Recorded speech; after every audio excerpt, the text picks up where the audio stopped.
Menya byinshi ku bibera mu isi ukurikira Telemontagne Rwanda.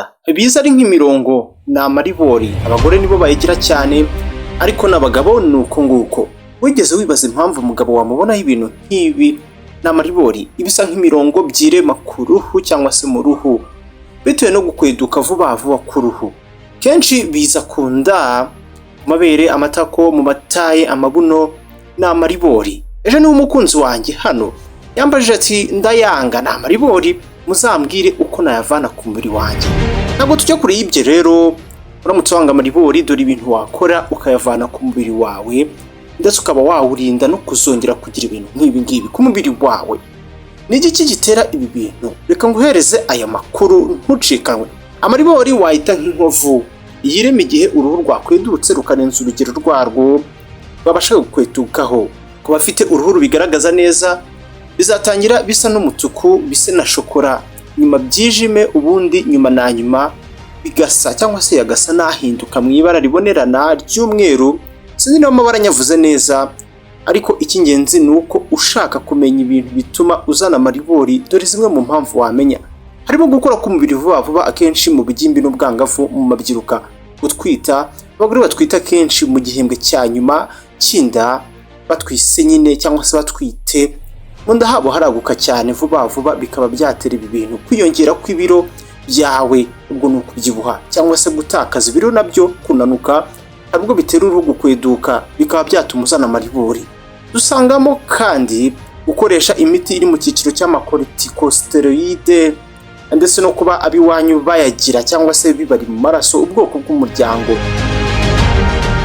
Niba iwanyu hari umuntu wigeze uzana amaribori bimuri mu maraso, niyo yaba sogokuruza wawe cyangwa se nyogokuruza, niba ayo masano abaho, ngo nawe biba bivuze ko ushobora kuyagira cyangwa se kuyazana, byatuma uzana ibi bintu. Ibyo byose umaze gutondeka ni amaribori. Kuba ubifite bishoboka kuba byarashingiye kuri ibyo bintu umaze kuvuga. Reka turebe ni gute wakwikura amaribori ku mubiri kandi ukoresheje uburyo kamere karemano wibereye mu rugo. Yego wanyumvishe neza, ngiye kukubwira uburyo wakwikiza amaribori ku mubiri. Ubu buryo bushobora kutazayakuraho yose ngo ashireho, gusa ni uburyo bwiza kamere wakoresha amaribori yawe ntabe asa nabi nkaho ari uruhu rwanyuzemo isuri. Ubikora gute rero? Bizatuma uruhu rwawe rusa neza kandi abantu ntibazongera kujya bakubonaho amaribori mu buryo buboroheye cyangwa se bworoshye. Tega amatwi. Ushobora gukoresha igikakarubamba, murakizi mwese, aloe vera, cyangwa se niyo yaba gel ikozwe muri cyo, iragufasha ukongera uruhu rwawe rugasubirana. Bavuga ko igikakarubamba uba ushobora kugishyira ku maribori cyangwa se ku gice gifite amaribori, cyangwa se niyo yaba ari gel cyangwa se amavuta akozwe muri cyo, ni igikakarubamba y'umwimerere. Ubundi icyo wamara kugishyiraho igikakarubamba ukagishyira kuri ya maribori, ubundi ukaberekeraho nibura iminota 15 kuri 20. Nyuma yaho ukaba wabikarabaho amavuta ya coconut. Ngo aya mavuta coconut ubundi aba yuzuye ibizwi nka fatty acids, byagufasha korosha uruhu rwawe kandi ugakweduka neza rudateye amaribori. Aya mavuta uyasigaho buri munsi ku maribori, ubundi ukareba icyo bitanga. Amavuta ya vitamine E nayo bivuga ko yagufasha. Aya ni amavuta uba ushobora kubona cyangwa se gusanga mu maguriro atandukanye, by'umwihariko ay'imiti. Aya mavuta nayo uyasiga ku maribori yawe, ugategereza ukareba ko byagira icyo bitanga. Shea butter cyangwa se cocoa butter nabyo biri mu byagufasha. Gusa reka tuvuge birambuye ku byo wabona no mu rugo byoroshye. Iyo ni indimu mperaho. Umutobe w'indimu uramutse ugiye uwufata ukawusiga ku maribori, ubundi ukabirekeraho nibura iminota 10, hanyuma ukoga cyangwa se ukakaraba, gusa ugakoresha amazi ashyushye. Ni ibintu byakubera byiza ku kibazo cy'amaribori. Ntumenya uko bigenze. Umutobe w'indimu ubamo aside ihagije karemano, bivuga ko yoroshya cyane ikibazo cy'amaribori. Ushobora no gukoresha isukari, aho uvanga isukari uyivanganye n'umutobe w'indimu ndetse n'amavuta ya almond, ubundi ugafata urwo ruvange ugasa n'urukuba hagana ahantu hari amaribori, uruhu rusa neza ndetse ushiduka uri kujya wireba ukisetsa. Ibuka kubirekeraho by'iminota mike. Nyuma y'uko umaze gukuba, mbere y'uko ubikuraho ugakaraba. Castor oil nayo n'andi mavuta ya castor ni amavuta yomora uruhu neza, ndetse bavuga ko uyafata ukajya uyakandisha usa n'ukora massage, gukanda mu buryo nyine bwiza igice cyawe cyaje amaribori, bivuga ko biyagabanya. aya mavuta uyasigaho ubundi ugatwikiraho agatambaro cyangwa se akenda niyo yaba isume ishyushye by'akazuyazi ku kigero cy'akazuyazi, ubundi ukarindira iminota 20 ubundi ukazanshimira. Ibi byose mvuze kugira bitanga ibisubizo byiza bitewe n'uburyo wowe wahisemo tumaze kuvuga hejuru, bisaba guhozaho buri gihe ntucike intege, kandi bikagusaba kunywa amazi menshi kandi kenshi kugira uruhu rwawe rworohere neza. Niho bigenda neza. Zirikana kurya ifunguro ryuzuye rigizwe na vitamine n'intungamubiri nkenerwa kugira uruhu rwawe rugira ubuzima bwiza. Amaribori ubundi agenda abura gake gake akaba yanashira bijyanye n'igihe uyamaranye.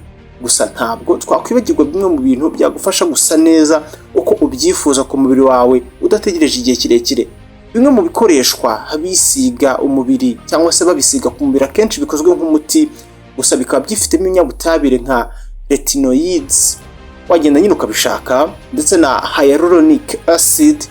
Nyine ibyo ngibyo bibigize birafasha kuri iki kibazo. Ibyo byose iyo binaniranye uba ushobora no kujya kwa muganga nk'uburyo bwitwa laser therapy. Sinzi niba ino buhaba mu Rwanda, gusa ubu buryo butuma ikorwa rya collagen mu mubiri byiyongera cyangwa se ryiyongera, uruhu ubundi rugasa neza hamwe n'uko ayo maribori agenda ashira. Hari n'uburyo bwa microdermabrasion ndetse n'ibinini nabyo bibaho bivura ibi bintu bigatuma uruhu rumera neza. Icyambere ni amakuru, ni amaribori.